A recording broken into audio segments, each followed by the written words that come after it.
Welcome. We do have Mark Chapman from New Zealand. He's ready to take your questions. Who wants to go first? Yeah, you can ask, please. Good afternoon, Mark.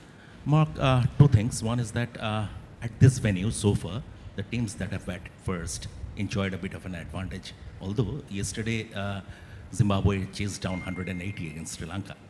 So from that point of view, and it is a night game, do you think toss could be a factor? And going into this Super 8 clash, you didn't have that much of a bedding in time in these conditions. So could that be an issue? Yeah, I mean, in the subcontinent, the toss always plays somewhat of a factor depending on the conditions. To be honest, I haven't seen the wicket yet, so I don't actually know what the pitch looks like. So I guess it's pretty hard for me to comment right now. But yeah, I mean, there'll be discussions behind the scenes with the senior leadership group as to what we want to do, and then also understanding whether dew will play a factor as well here. And then batting-wise in these conditions, whilst we haven't played in Sri Lanka yet, for a lot of the guys, they've played a lot of cricket here. So, I don't see that playing too much of a factor. I think guys understand what they need to do on slower wickets and in turning conditions. So, we're pretty confident that we'll face up to whatever conditions are in front of us. Hi, Mark. You guys, your batting has been clicking now for quite some time. You've only had a chance to bat twice across this tournament. But on the bowling side, you all have been leaking runs. Do you attribute that to the pitches over in India, or do you think it's something that you guys maybe need to work on? Yeah, I wouldn't necessarily say leaking runs, but I think in India we've seen that the pitches particularly on red soil, have been favourable for batting. So, it's been pretty tough for the bowlers. The margins have been pretty small. I mean, you've seen, a lot of games, nearing that 200 score, regularly. So I think, the bowlers have certainly had a little bit of a challenge. And I think here, obviously, it's slightly different with the slower nature of the pitches. The bowlers will hopefully get a chance to really show off their skills. And I know that, spin is probably more likely to play a part here in particular. So, we'll just wait and see what the pitch looks like. Hi, Mark. New Zealand is a very good batting side, especially against spinners in these conditions. So Pakistan also has a very good spin attack, especially if we talk about Usman Khan. He's been talk of the town in this tournament. India also prepared for him, especially. And do you think do you say New Zealand will prepare especially for him, or it will be normal for every other spinner Pakistan had? I mean, obviously, Usman Tariq has a pretty unique action with the way that he stops at the crease. So, I mean, that's something to factor in.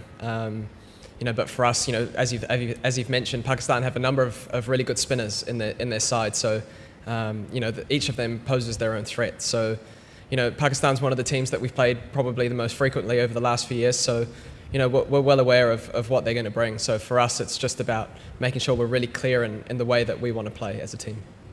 Hi, Mark. Just a couple of things. I hope the knee is fine. It is looking pretty strapped up. Yeah. And second, you guys have done really well at certain subcontinents. So the question of playing spin is certainly not something that New Zealand cricket is worried about. But if you could talk about how your specific role in the middle order, because it's now pitches are slowing down. There will be wear, tear, and Sri Lankan condition. They do help spinners. So I mean, if you could talk about how you prepare against the spin, is it something that yes, it's a power hitting game, but is there any special way of training, playing against the spinner that you go through your routine?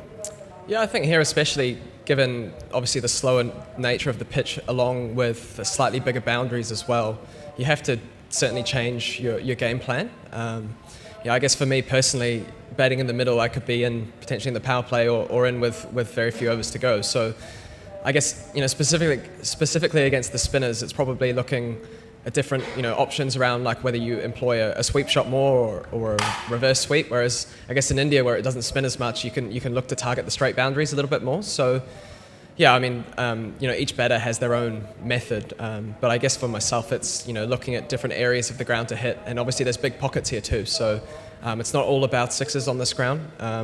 Lots of twos, lots of fours, and running hard between the wickets is really important as well, particularly if it's not a very high score. You can ask. Hi Mark, it's Shakil Khatak from Pakistan Public TV. Mark, everyone is criticizing the ICC Super 8 stages because all of the toppers from the other groups are in Group 1, and from the second position are in the Group 2nd. Do you think it's a little bit unfair that all of the toppers are in the one group and the others are in the second group? And second, add that, you have already mentioned about the Pakistan bowling, but New Zealand top orders are doing pretty well. So it could be a dangerous for the Pakistan? Yeah, I mean, I guess when it comes to scheduling and planning, that's not really my domain, and for me to comment on. So to be honest, I haven't really thought about it too much. And then when it comes to obviously Pakistan bowling's been going really well, but obviously our batting has been going well too. So I guess the guys will just come in, make their respective plans against their bowlers, and then try and execute on the day. You need to understand the specific relevant questions has to be asked. I mean, the questions that the player cannot ask, you should not ask. That's unfair. Okay. How big an advantage it is to play all your 3 Super 8 matches at the same venue? Yeah, I mean, absolutely. I think, when you play in these tournaments, I guess one of the challenges is hopping from venue to venue and adapting. And I guess, playing all 3 games here, we'll learn each game as we go. So yeah, I think, for us, it's quite nice to be able to turn up to the same place in the same venue, similar pitches, and adjust. So, I mean, tomorrow's our first game here, so we're going to have to adapt anyway. But we'll look at that later on and understand the conditions a little bit better. So I think, yeah, certainly something that we're not complaining about. Final question. Just in terms of team news, is Santner feeling all right because he missed the last game because he was a bit unwell? And are there any other concerns?